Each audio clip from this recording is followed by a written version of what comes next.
젊은 사람들도 지칠 때가 있죠. 혹시 벌써 지치지 않으셨겠죠?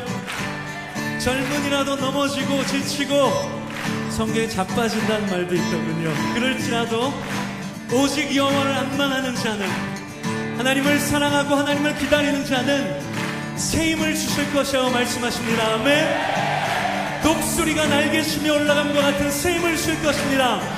그렇게 믿으십니까?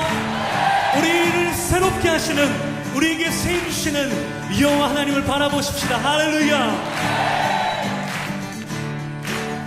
주를 앙호하는 자 올라가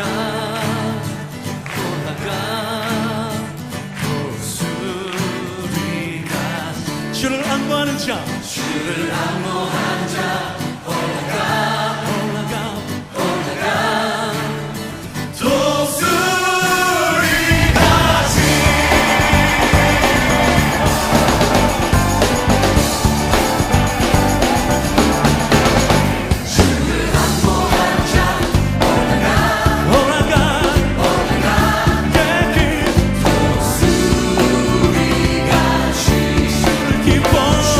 기뻐하는 자 올라가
마가복음 7장 27절 예수께서 이르시되 자녀로 먼저 배불리 먹게 할지니 자네의 떡을 취하여 개들에게 던짐이 마땅치 아니하니라. 예수님께서 이렇게 얘기한 여자가 이 사람밖에 없죠. 신약 그 복음서에서 예수님이 다니면서 다 모든 사람들을 다 이렇게 연민의 정을 느끼시고 긍휼히 여기시고 사랑하시고 자비하시고 그런 예수님이셨는데 이 여자에게만큼은 꼭 이렇게 말씀을 하셔야 됐나 이런 생각이 들 정도로 이 여자에게 심하게 얘기를 하셨죠. 왜 이렇게 하셨는지는 여러분이 꼭 우리 오전에 성경 공부했던 저 내용을 이해하고 들은 사람들은 이게 금방 이해가 되는 말씀이에요. 그런데 이런 신학적인 배경을 갖지 않으면 이게 이제 어려운 말씀이죠. 왜 이렇게 했을까? 예수님이 괜히 뭐 한번 이렇게 떠보는 것도 아니고 일부러 이렇게 말씀하시는 것은 그 사람에게 굉장히 상처가 될 텐데 그런 여자에게 상처가 될 수 있는 그런 여자에게 이렇게 말씀하셨다고 하는 것은 주님의 그 의도, 그러니까 주님께서 오셔서 꼭 이렇게 말할 수밖에 없었던 어떤 의도를 우리가 깨달아야 된다는 거죠. 그럼에도 불구하고 주님께서는 이 여자의 그 딸을 구출해 줬습니다. 구원해 줬어요.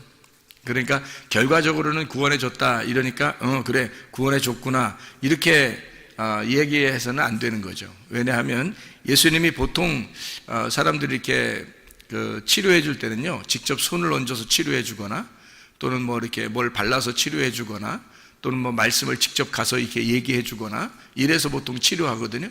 그런데 여기 여자는 찾아가려고 생각하지도 않았고 그냥 네 믿음이 네가 가지고 있는 나를 찾아온 너의 믿음이 너를 구원했다. 너의 딸을 구원할 것이다. 이렇게 이야기하는 것으로 봐서 예수님께서 일부러 다분히 이 내용을 일부러 이렇게 이야기한 것입니다. 이 여자의 그 믿음이 대단했죠. 개들에게 던지는 것이 주인이 먹다가 남은 것을 아이들이 먹다가 남은 부스러기를 개들도 먹지 않겠습니까? 해서 그 부스러기의 복음을 내게 주십시오. 그러면 우리 가정이 치료를 받겠습니다. 라는 그런 고백을 하게 되죠. 그러니까 예수님이 이제 그 말을 붙들고 네가 그렇게 말했으니까 그러면 그 말 때문에 너의 집이 구원을 받을 거다. 이렇게 되는 거예요. 그러니까 네가 그 말 했으니까 그렇게 말을 했으니까 그 말을 붙들고 그리고 네 딸이 귀신이 떠나가고 병이 고침받을 것이다 라고 얘기한 거예요. 예수님이 직접 가서 치료해 준 거 아닙니다. 이거 잘 성경을 이해해야 돼요. 왜 그랬는지 예수님이 왜 그럴 수밖에 없는지를 여러분이 이해해야 됩니다. 그게 우리가 오전에 성경 공부하면서 우리가 저 단계를 쭉 설명을 했어요. 그게 한때, 두때, 반때, 그리고 나머지 반때, 그리고 7일에, 62일에, 한 일에, 한 일에서 한 일회가 이제 3년 반, 3년 반이거든요. 그 반때란 말이에요. 3년 반, 3년 반. 이렇게 해서 한 일회를. 그래서 이렇게 나누어져 있는 거기 때문에 가운데 십자가 지시는 그 예수님, 그 십자가 지시기 바로 전에란 말이에요. 그러니까 예수님이 활동하시던 시기란 말이에요. 그 시간. 그때 예수님이 십자가 못 박혀 돌아가시기 전이면서도 그러면서 예수님 십자가 못 박혀 돌아가시고 나머지 3년 반이 남았어요. 그게 다 누구를 구원하는 시간이에요? 유대인들을 구원하는 시간이란 말이에요. 70일회가 예수님이 오신 것은 유대인들을 구원하기 위해서 오신 거예요.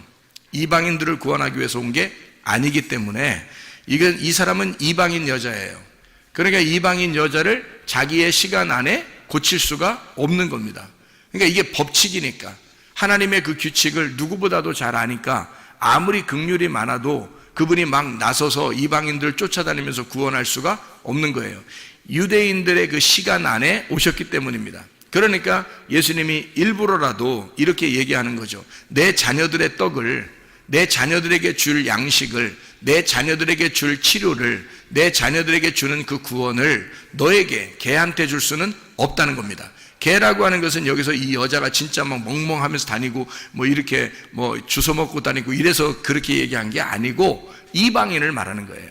이방인에게 내가 온 게 아니라는 거죠. 이방인에게 온 게 아니라 70일의 안에, 다니엘서 9장에 나오는 70일의 안에 온 유대인들에게 구원을 위해서 왔기 때문에 주님은 그 이외에 이방인의 때가 아직 안 왔으니까 이방인의 때는 바울 사도가 나오고 난 다음이 돼야 된단 말이에요. 사도행전 9장 이후가 돼야 된다는 거죠. 그렇게 되기 전이니까 유대인들의 구원, 이때 이방인을 구원할 수가 없는 거예요. 그래서 이 여자에게 자녀의 떡을 개에게 줄 수가 없다, 이방인에게 줄 수가 없다, 그렇게 이야기를 한 거죠. 그래서 이런 배경을 여러분이 알고서 이 내용을 이해하게 되면 정말 주님께서 이걸 미워서 그런 건 아니었구나. 이게 하나의 하나님의 그 규칙, 법칙 안에서, 그 율법 안에서 예수님이 오셨기 때문에 이 율법을 완성하지 않으면 안 되거든요, 주님이. 그래서 율법을 모두 다 완성을 시켜야 돼요, 주님께서. 율법에 있는 거를. 그래서 이방인을 상대할 수가 없는 거예요. 율법에서는 이방인을 상대할 수가 없거든요. 잘 생각해 봐요. 율법은요, 유대인에게, 이스라엘 백성들에게 주어진 거지 이방인에게 주어진 게 아닙니다.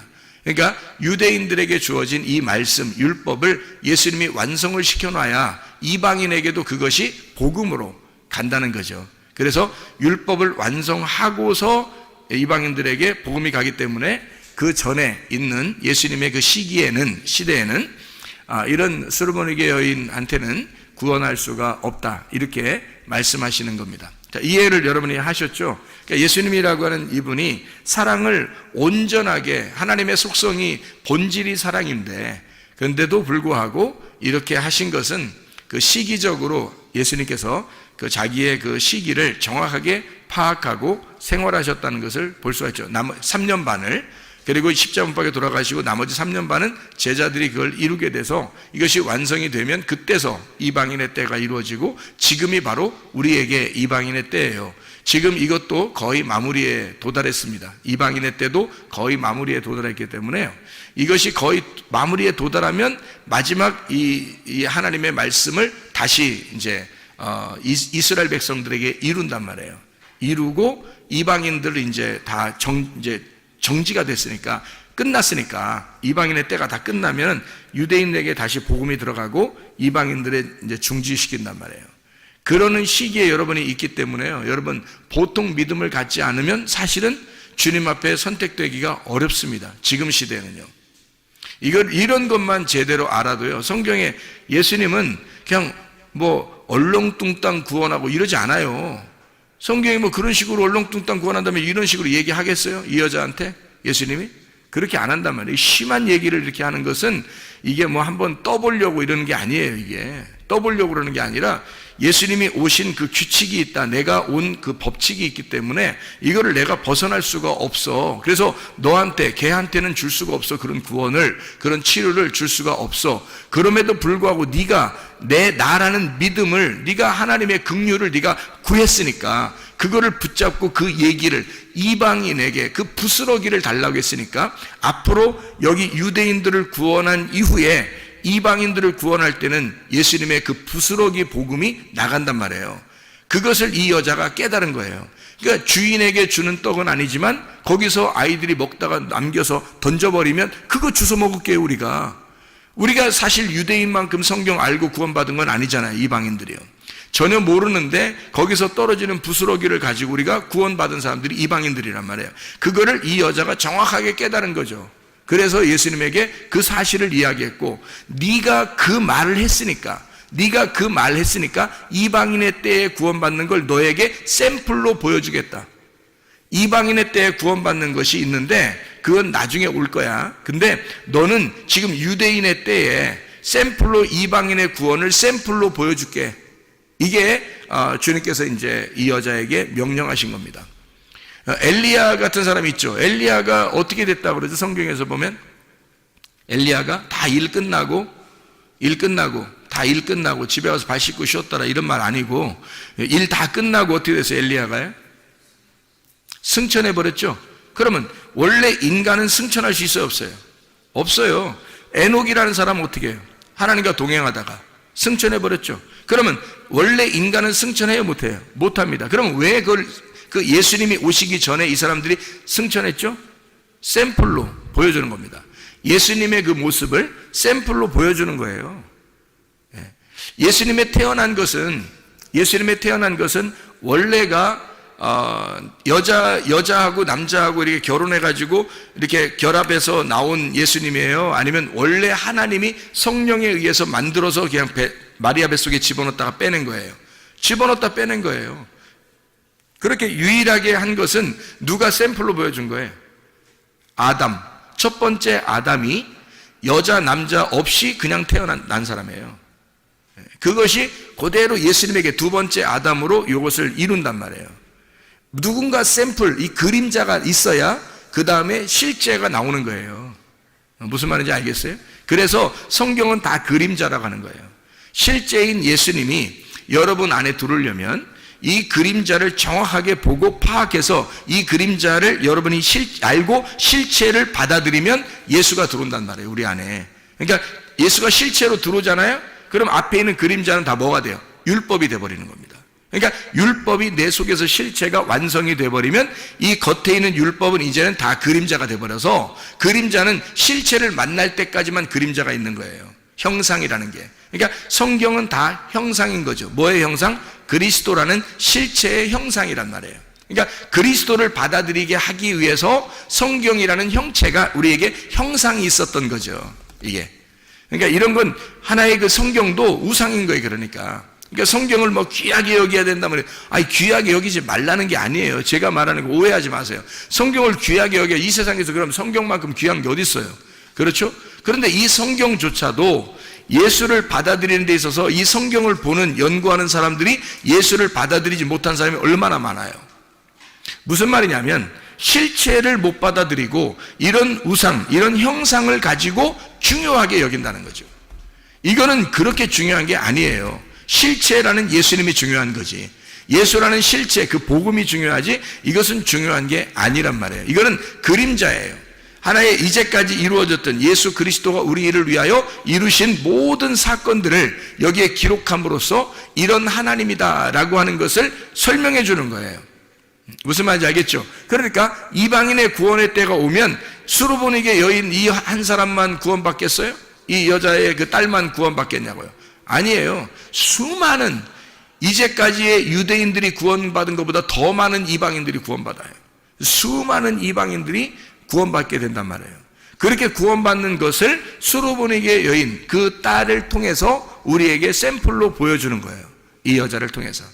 그러니까 이거는 그림자로 먼저 있었던 예수님과 함께 요 이야기들 앞으로 나올 70일회가 끝나고 이방인의 때에 이루어질 사건을 설명해 주는 거란 말이에요. 그러니까 예수님이 일부러 이 여자 보고 너는 이방인이잖아, 너는 개잖아. 그러니까 내가 이 귀한 말씀을 너한테 줄 수가 없어. 내가 하늘에서 내려온 말씀인데 나를 너에게, 너의 딸에게 줄 수가 없다. 나는 70일회 안에 왔으니까. 그래서 예수님이 십자가밖에 돌아가시기 전이었고 돌아가시고 난 다음에 제자들도 유대인 말고 이방인에게는 구원을 할 수가 없는 시점이란 말이에요. 그게 70일의 마지막 시점이기 때문에 그렇습니다. 한 일회를 굳게 정한 언약이란 말이에요. 이것이. 그래서 다니엘서 9장에 그렇게 말하죠. 마지막 한 일회를 굳게 정한다. 그렇죠. 그 언약을요. 그게 그러니까 주님께서는 그 법칙 안에서 왔기 때문에 벗어날 수가 없는 겁니다. 유대인들을 구원한, 자기 자녀들을 구원하기 위해서 오신 거니까 그런 거예요. 이게 하나님께서 자기 자녀들을 구원하기 위해서 하나님의 아들이 내려오셨단 말이에요. 그리고 나서 그 안에서 예수님의 수르보니게 여인을 구원하고 그 딸을 치료하고 그리고서 밖에 있는 앞으로 70일회가 끝난 이후에 이방인들을 구원하는 놀라운 실체의 역사가, 성령의 역사가 이 여자를 통해서 그림자로 보여준다 우리에게.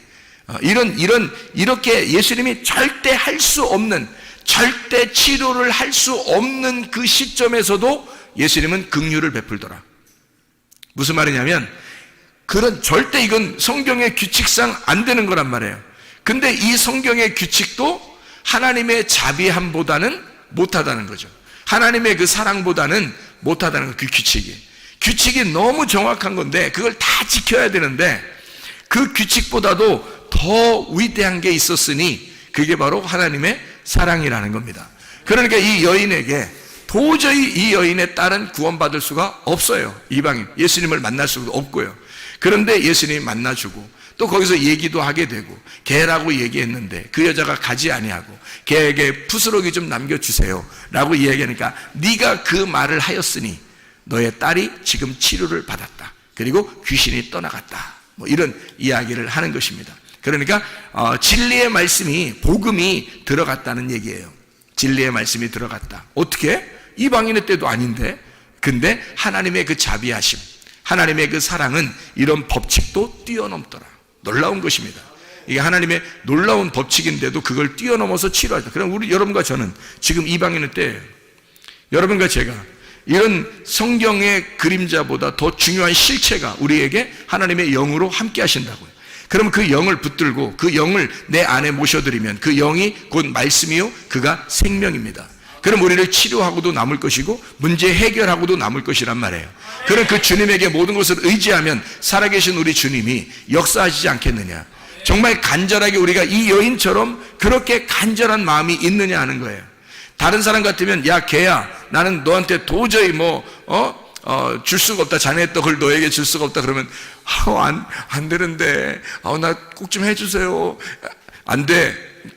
이렇게 하면서 그냥 하면 계속 그러면요 할 수 없이 그냥 갈 수도 있잖아요. 근데 이 여자는 그러지 않았어요. 거기서 멈추지 않았어요. 그래 맞아요. 당신의 오신 것이 바로 그런 법칙으로 오신 것을 제가 압니다. 그래서 나에게 도저히 우리 딸은 구원할 수 없다는 것도 압니다. 그러나 주님 자비를 베풀어 주십시오. 사랑을 베풀어 주십시오. 나를 불쌍히 여겨 주십시오. 끝까지 말씀하는 거예요. 말하는 거예요. 그러니까 주님께서 뭐라 그래? 네가 말했으니까. 내가 직접 가서 구원할 수는 없어. 때가 자기의 때는 이 법칙상 온 때니까. 그러나 네가 말했으니 네 말이 너를 감싸서 치료할 거라 이거예요. 네 말이 나와서 너의 딸을 치료할 거라 이거야. 네 말이 나와서 나라는 예수를 네가 붙들었고 네가 나의 믿음을 붙들었으니 네가 말한 그것이 너를 감싸서 네 문제를 해결할 것이라는 겁니다. 놀라운 거 아닙니까? 하나님의 역사가 본인이 자기가 자기를 건축할 수 있다는 겁니다. 자기가. 생각해 보세요. 누가 건축해 주지 않는다겠죠? 믿음이라고 하는 것을 누가 건축해 주지 않는다 그랬어요. 노아 방주? 누가 졌다고요? 노아가. 그래서 노아 방주라고 그러는 거예요. 여러분의 방주는 어떻게 해야 되는? 김씨가 지면 어떻게? 김씨 방주가 돼야 되는 거고요. 최씨가 지면요. 최씨 방주가 돼야 되는 거고요. 임씨가 지면 임씨 방주가 돼야 되는 거예요. 노아의 방주는 우리한테 필요 없어요. 그래서 아마 발견이 되지 않는가 봐요. 아니, 발견된다 할지라도 그거하고 우리하고 무슨 지금 그 안에 들어가 있으면 살아요? 안 그래요. 추운데 있대요. 추운데 이 아라라산이 추운데 그 근처에 있대요. 그러니까 지금도 그 안에 들어가 살 수는 없는 거죠. 그게 발견된다 할지라도 우리하고는 전혀 상관없는 거예요. 나의 방주를 지어야 된다는 거지. 나의 믿음으로. 그러니까 주님의 믿음을 내가 믿음으로 나의 방주를 지어서 내가 그 안에 들어가 구원을 받아야 된다. 지금 그게 이방인의 때다. 수로보니게 여인의 그 말이 방주를 지은 거죠. 그 말이 너를 감싸서 네가 그 말씀 안에 들어가 너와 너의 딸이 구원받을 것이다. 놀라운 거잖아요. 하나님의 역사는 이렇게 우리에게 말씀으로 오는 겁니다. 말씀을 했을 때 그 말씀이 나의 말씀이냐, 나의 방주를 짓는 것이냐, 내가 나의 말씀으로 그 주님을 믿는 그 믿음의 그 말씀으로 방주를 짓는 것이냐 이 말입니다. 그 방주 안에 들어가면 우리는 모든 문제가 해결되고 치료도 될 뿐만 아니라 우리의 영혼이 구원받는다는 말입니다. 아까워 더러운 영이 떠나가고 진리의 말씀이 오게 된다는 말이죠. 그럼 우리가 천국이죠. 그 자체가 천국이고 진리의 말씀이 있는 것이 천국이니까. 주님께서는 이 십계명을 우리에게 주셨을 때 하나님 사랑, 이웃 사랑이라고 그러잖아요. 그럼 하나님 사랑이 이웃 사랑으로 완성이 되면 십계명이 다 완성되는 거예요. 십계명 자체가 10개의 계명이잖아요. 10개의 계명이 이게 하나님 사랑과 이웃 사랑이란 말이에요. 하나님 사랑이 이웃 사랑으로 완전하게 되면 그러면 이게 완성이 된다는 거죠. 그래서 하나님 사랑으로만 남으면 그냥 하나님 사랑이에요. 근데 하나님이 이웃을 사랑하게 되면요, 하나님 사랑이 이웃 사랑으로 되면 완성된다. 그래서 우리 보고 뭐라 그러냐면 주님께서도 네가 하나님을 사랑하느냐, 그러면 네가 이웃을 사랑해라. 그러면 이게 성경에 사랑이 완성되는 것이다 이거거든요. 주님의 이웃이 누구예요? 나예요. 나의 이웃이 누구예요? 예수님입니다. 여러분, 가족이 다 가족이 아니라 예수님이에요. 남편도 예수님, 아내도 예수님, 자녀도 예수님, 부모도 예수님이에요. 친구도 예수님이고요. 이웃도 예수님입니다. 다 우리의 주변에 있는 모든 나를 가리키는 모든 것이, 나를 말하는 모든 것이 다 예수님이라고요. 이 예수님이 나의 이웃이라고요. 이웃을 사랑하게 되면 율법을 완성하는 것이다, 이 말이죠. 그러니까 이 이웃 사랑이 모든 율법을 이루었느니라, 완성을 했느니라. 로마서 13장 10절의 말씀입니다. 하나님의 속성, 그 사랑이라고 하는 사랑이 온전하게 되었느니라, 이렇게 말씀하거든요. 로마서 13장 10절 말씀에 그렇게 말씀하고 있습니다. 사랑은 이웃에게 악을 행하지 아니하나니 그러므로 사랑은 율법의 완성이니라. 이게 10절에, 로마서 13장 10절에 나와 있는데, 이게 9절에 보면 뭐라고 그래요?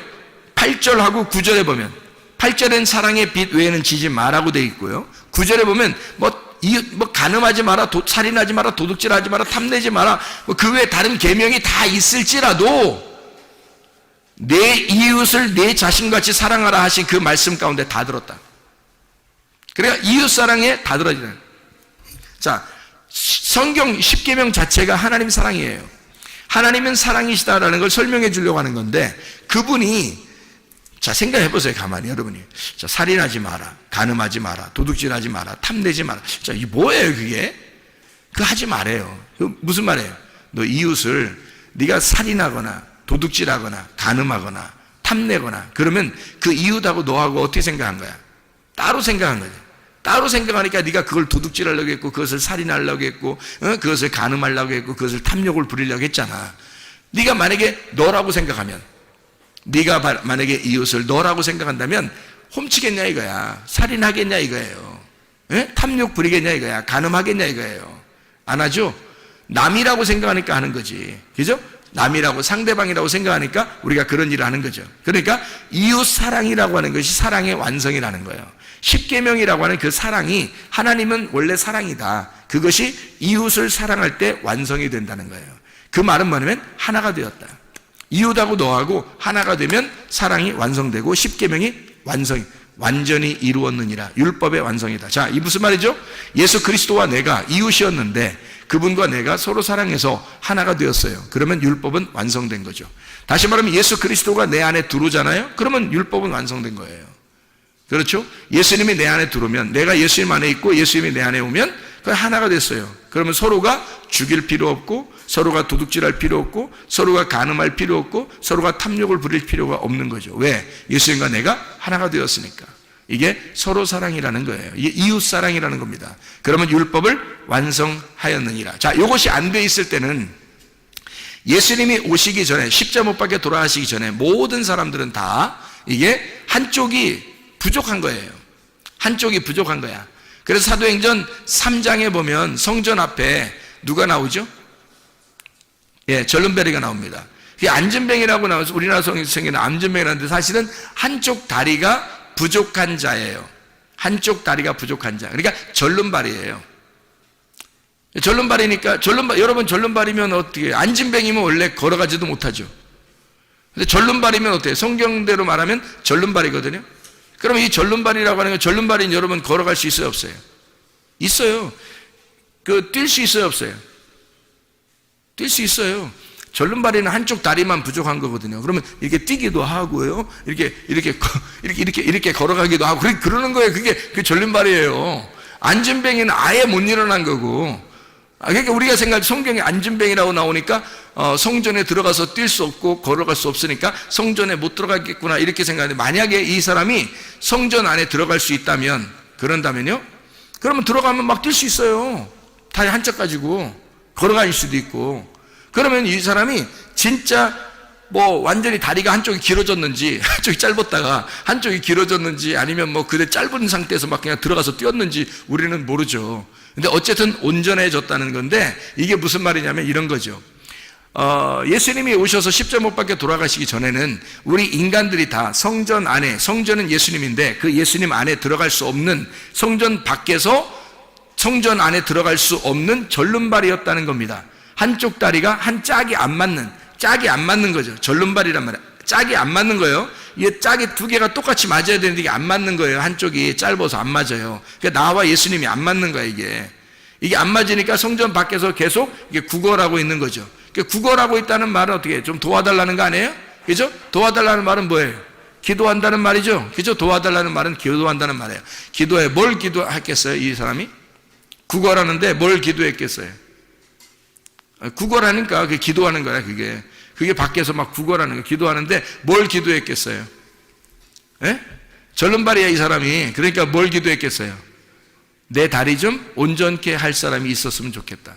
내 다리 좀 온전케 해주세요. 자, 소경이 만약에 구걸하고 도와달라고 하고 기도한다면 소경은 뭐라고 기도할까요? 눈 뜨게 해달라고 기도할 것입니다. 그렇죠? 예, 그래서 이 사람은 절름발이란 말이에요. 절름발이니까 어떤 기도를 했을까? 어떻게 구걸했을까요? 나 좀 온전하게, 다리 좀 온전하게 한 짝이 되도록 해주십시오 라고 기도했을 거란 말이에요. 그렇게 구걸했을 거란 말이에요. 그죠? 그랬더니 겉으로 실제로 이렇게 다리를 고쳤다 뭐 이런 의미가 거기서 뭐 고쳐져서 어떻게 됐다 이런 의미가 막 자세히 나오는 건 아니에요. 거기에 뭐라고 나오냐면 이렇게 됐어요. 베드로하고 이제 요한이 올라가면서, 베드로와 요한이 하필 성전에 올라갈 때 뭐 두 명만 맨날 다니나요? 다른 사람 안 다니나요? 성전에 올라가는데 오순절 이후에 성전에 갈 때 베드로하고 요한하고 두 명만 들어가요? 다른 사람들, 다른 제자들은 안 들어가나요, 원래? 이상하죠, 그죠? 근데 다른 제자들의 이름이 안 써 있단 말이에요. 왜냐하면 이 두 사람 이름이 쓰 있는 것은 왜 그랬겠어요? 사도행전 3장에 보면 이해가 돼요. 이 두 사람이 이름을 쓰는 것은 두 사람이 짝이기 때문입니다. 전도할 때도 예수님이 보낼 때 누가복음 10장에 70 제자를 이렇게 보낼 때 말이에요. 몇 명씩 보냈다고 그래요? 둘씩 보냈다 그랬죠, 그죠? 둘씩. 이게 짝이기 때문에 그래요. 하나님과 나라는 짝, 하늘과 땅이라는 짝, 하늘의 두 개의 짝, 이런 짝이에요. 그래서 짝을 말하는 겁니다. 그러니까 두 명이 짝이에요. 예수님과 내가 짝이에요, 짝. 하나의 짝이라고. 그래서 둘이 하나가 돼야 돼. 그래야 신랑 신부 부부가 되는 거예요. 그러면 그리스도와 내가 하나가 돼서 그게 천국을 이루는 거거든요. 부부 생활이 천국 생활이에요. 그래서 그게. 그러니까 이 짝을 이루는 거란 말이에요. 그러니까 예수님과 내가 짝을 이루는 거. 이 요한과 베드로와 요한이 둘이 이제 짝을 이루어서 올라가는 거예요. 그러니까 이 사람이 절름발이가 가만히 생각하니까 저 사람 둘은 다 짝을 이루어서 올라가는데 나는 짝이 안 맞춰서 다리가 짝이 안 맞았어. 그러니 내가 구하는 거죠. 막 쳐다보면서 당신들은 두 명이 이렇게 올라가고 짝이 다 이루어졌는데 나만 짝이 안 돼 있어요. 다리가. 이렇게 이야기하는 거죠. 예, 그러니까 이제 베드로와 요한이 뭐라 그래요? 우리는 너에게 실제로 겉으로 이렇게 껍질을 줄 수가 없다. 다시 말하면 금과 은, 이 성전 안에 들어가는 금과 은을 우리가 줄 수는 없다. 다시 말해 이 성전도 다 뭐다? 껍데기다. 이것도 이 껍데기야. 그러니까 내가 너에게 금과 은 이런 거 껍데기 줄 수는 없어. 우리가. 그러니까 우리는 뭘 주냐면 속 내용을 줘야 되겠어. 너에게 알맹이를 줄 수밖에 없어. 우리는 껍데기가 아니라 이 성전이라는 껍데기에 우리가 둘이 짝이 됐다는 것을 우리가 알려주러 들어가는 거니까, 그러니까 이 성전 안에 진짜 너를 짝을 맞춰가지고 들여보내야 되겠다, 우리가. 그래서 우리는 껍데기를 줄 수 없으니까 금과 은이라는 껍데기를 줄 수 없어. 그러니 내가 너에게 예수 이름이라는 알맹이를 줄게. 예수 이름이라는. 예수 말씀이라는 그 그게 진리를 네가 알아야 널 자유하게 되고 다리가 짝이 맞춰지는 거야. 그래서 내가 너에게 예수의 이름을 전달해 줄게. 예수의 이름으로 말하노니 일어나라. 그렇게 말하는 거예요. 그랬더니 이 사람이 벌떡 일어나서 가가지고 막 춤을 추고 그러는 거예요. 두 다리가 온전하게 똑같이 돼가지고 가서 춤췄다 이런 얘기가 없어요, 성경에. 이 사람이 그냥 일어난 거예요. 이제 깨달은 겁니다. 하나님의 말씀을 깨달은 거예요. 복음이 이렇게 되어 있었구나. 예수가 십자가 못 박혀 돌아가시 전에는 짝이 안 맞춰져 있는 한쪽의 다리만 가지고 오신 그런 예수님이었는데, 내가 불구였는데, 그런데 주님이 십자가 못 박혀 돌아가셔서 예수의 이름이 온전하게 되셨구나. 짝이 되셨구나. 그러면 나는 이렇게 누워서 이렇게 있을 수가 없지. 내가 이렇게 주저앉아 있을 수가 없지. 내가 일어나 성전 안에 들어가 뛰어놀고 찬양하리라. 이렇게 돼버린 거예요. 이게 믿음으로 일어나게 된 거죠. 그러니까 예수의 이름이 오게 되고 그가 믿음으로 일어나게 된 거예요. 예수의 이름을 줬는데 일어나라 했는데 안 돼요. 나 못 일어나요. 나 언제부터 여기 앉아 있는데 내가 못 일어나. 이렇게 하면 돼야 안 돼. 안 되는 거예요, 이 사람. 이거. 거기서 예수의 이름을 너에게 주노니 일어나라 하니까 이 사람이 스스로 일어난 거예요. 그죠? 복음의 말씀이 여러분에게 비추어 오면요, 여러분에게 말씀을 이렇게 외치는 자의 소리가 들리잖아요. 외치는 소리가 들리면 이게 뭐냐면 빛이 비추어진 거예요. 이게 빛을 비추는 거야. 세상의 빛을 비춘 거예요. 이렇게 비추어지면 여러분이 그 믿음을 가지고 그 빛을 가지고 여러분이 일어나야 된다는 거예요. 성전 안에 들어가 뛰어놀고 찬양해야 된다는 것입니다. 이렇게 말씀이 여러분에게 오게 되면 짝을 맞추어져, 하나님은 진리의 말씀으로 나머지 한 짝을 맞추어서 예수 그리스도의 십자가 못 박혀 돌아가신 사실을 여러분이 진짜로 믿으면 우리는 주저앉아 있을 수가 없다는 겁니다. 짝을 맞추어서 그대로 믿음으로 승리하고 일어나셔야 합니다. 그 믿음, 그 예수의 이름이 우리를 일으킬 것이니까. 그럼 우리는 거기서 주저앉아 있으면 안 된다. 짝이 맞춰져야 된다. 그 말이죠. 자, 우리에게 간구하는 것이 있어야 되겠죠. 이 졸름발이 사람처럼 간구하는 게 있어야 돼요. 하나님, 나 살려주세요. 내가 짝이 안 맞는 것 같아요. 하나님, 내가 이런 불구예요. 내가 이렇게 잘못되어 있는 사람입니다. 자, 죄인입니다. 도저히 예수님하고 내가 짝이 안 이루어졌어요. 하나님, 내가 예수님하고 내가 짝이 이루어지도록 하나님 나를 불쌍히 여겨주세요. 라고 수르보네게 여인도, 여기 있는 안진뱅이도, 이 졸름발이 그 남자도 사도행전 3장에 이 사람도 다 주님께 간구하는 거예요. 하나님에게 간구하는 거예요. 그랬더니 도울 자를 보내셔서, 수로보네게 여인이 있을 때는 예수님이 가셔서 얘기하고요. 그리고 여기에는 이 절름발이에 있는 데는 여기서는 성전 밖에서 베드로와 요한이 짝을 이룬 이제는 이방인과 유대인이 원래는 짝이 아니었었는데 예수님이 십자가 못 박혀 돌아가시고 오순절 성령의 충만이 임한 다음에 그때부터는 이제 짝이 이루어지는 거거든요. 나머지 71회가 다 3년 반이 다 이루어졌거든요. 완성된 상태니까 이제 이것이 짝이 이루어진 하나님과 우리가 나누어져 있었는데 짝이 이루어지는 사람이 될 것이다. 이것을 네가 진리로 먼저 받아들여라 이거죠. 이 사도행전 3장에 이 절름발이에게도 진리가 들어간 겁니다. 진리가. 그래서 이 사람에게 짝을 맞춰주고 그 짝을 맞춰준 상태에서 이 사람이 그 진리를 받아들이니까 믿음으로 일어설 수가 있게 되었다.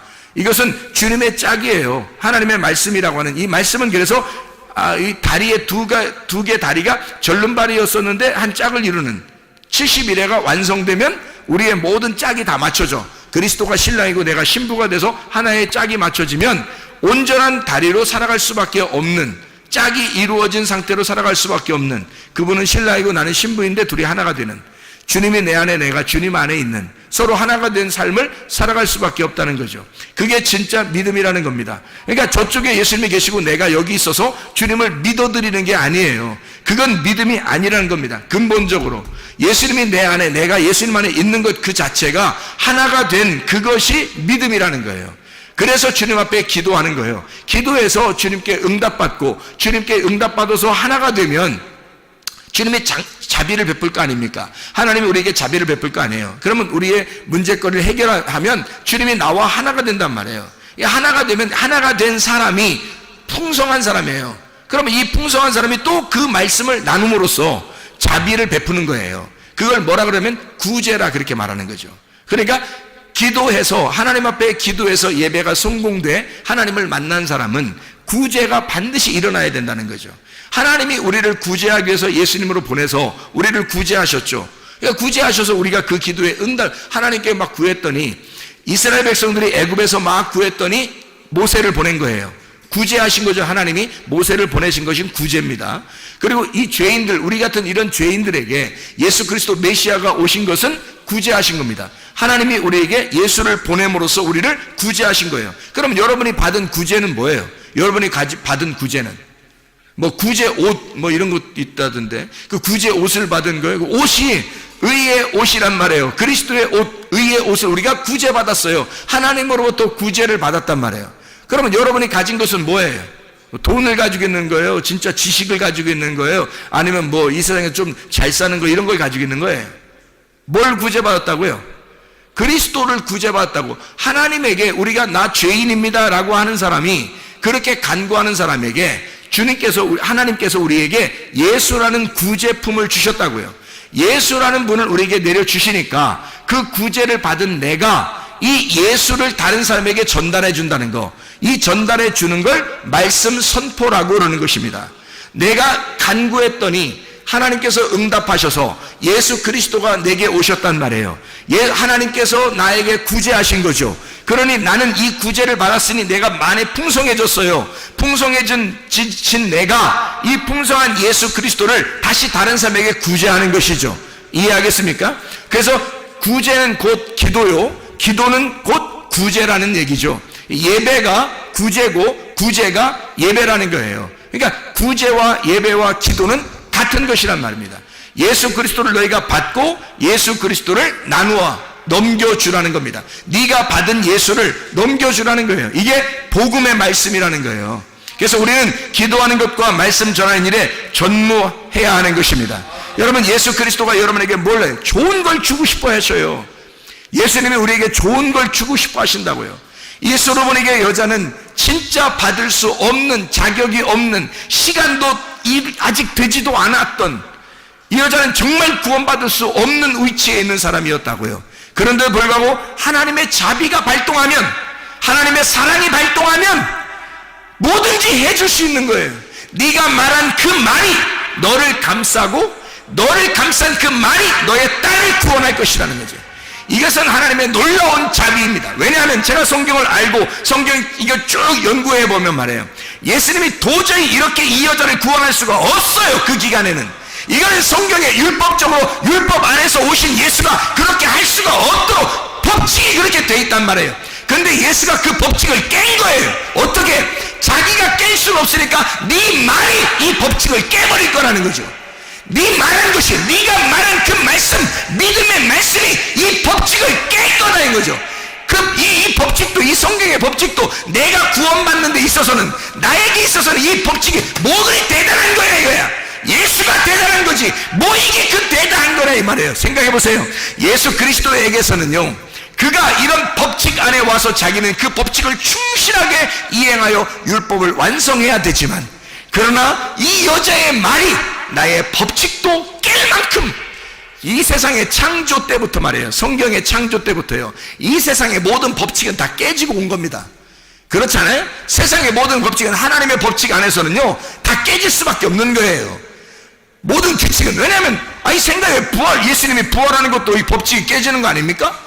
예수님이 땅에서 위에서 내려오는 게 아니라 밑에서 위로 올라가네. 이게 법칙이 다 깨지는 거예요. 문이 닫혀 있는데 문을 통과해 들어가? 문이 닫혀 있는데 통과해서 들어와? 이게 어떻게, 이게 법칙이 다 깨져버리는 거예요. 이런 모든 법칙들도 실체가 오면요 다 깨져버리는 겁니다. 실체가 오면. 그러니까 예수 그리스도, 당신이 말하면 나에게 내 딸이 구원받지 않겠습니까? 당신이 나에게 말하시면, 부스럭이라도 얘기하시면, 부스럭이라도 주시면 우리 딸이 구원받을 수 있겠습니다.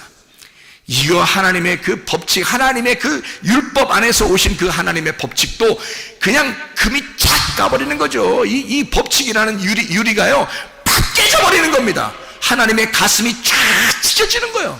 왜? 그래서 그 속에 있는 심장, 그 가슴을 확 내미는 거죠. 그래, 네가 말했으니, 네가 나의 심장을 건드렸으니, 네가 나의 사랑의 심장을 건드렸으니, 그러니 네가 말한 그것이 너를 구원할 것이다. 그 믿음이, 그 심장이 너를 구원할 것이다. 하나님의 사랑입니다. 여러분, 하나님은 사랑을 완성하시러 오신 분이에요. 하물며 여러분과 저에게 지금 이방인의 때에 여러분과 저에게 하나님의 은혜를 베풀지 않겠는가? 하나님의 은혜를 구하는 주의 백성들이 다 되시기를 바랍니다. 우리 하나님 아버지 사랑과 은혜를 감사를 드립니다. 주의 은혜 가운데 살다가 주님 만나게 도와 주시옵소서. 예수 그리스도 존귀하신 이름 받들어 기도 올리옵나이다.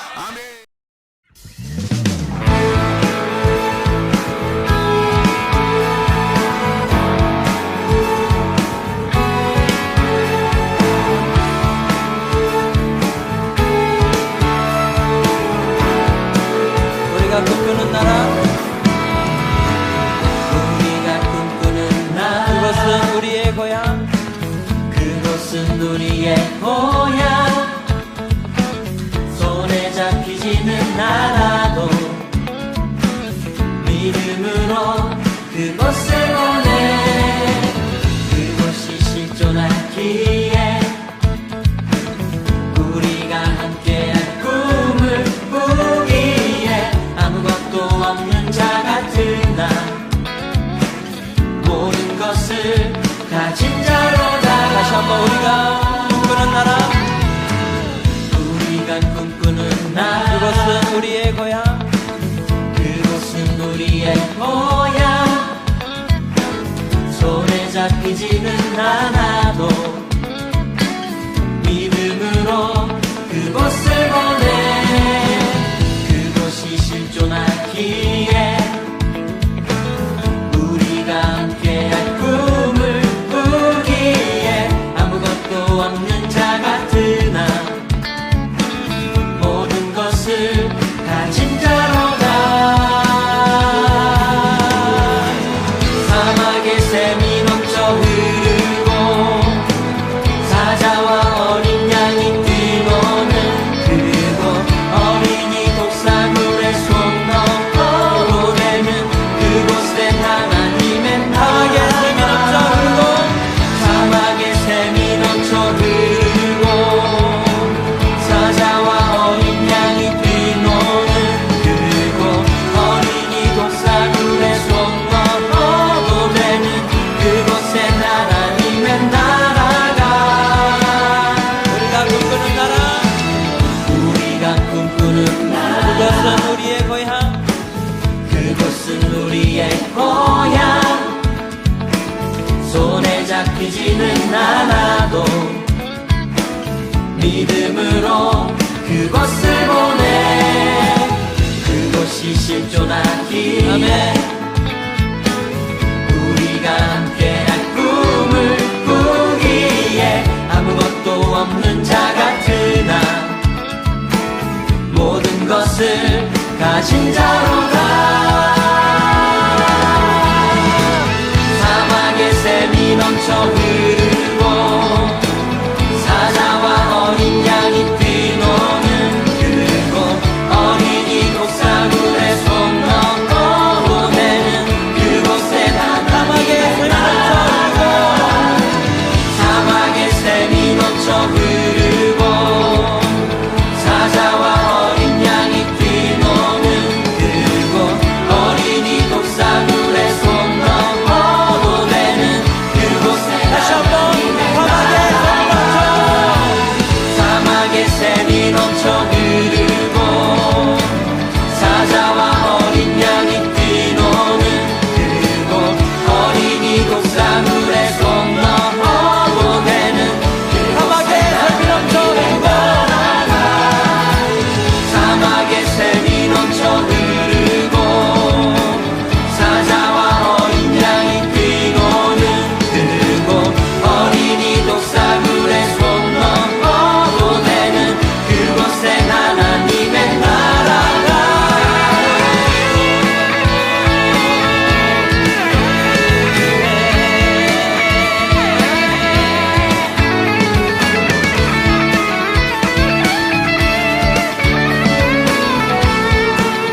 그날은 속히 오리라 그날은 속히 오리라 그날은 속히 오리라 아멘 그날은 속히 오리라 그날은 속히 오리라 그날은 속히 오리라 우리의 간절한 마음을 담아서 찬양합시다 그날은 속히 오리라 그날은 속히 오리라 그날은 속히 오리라 사막의 샘이 넘쳐 흐르고 사자와 어린 양이 뛰노는 그곳 어린이 독사물에 손 넣고 보내는 그곳에 하나님의 나라 사막의 샘이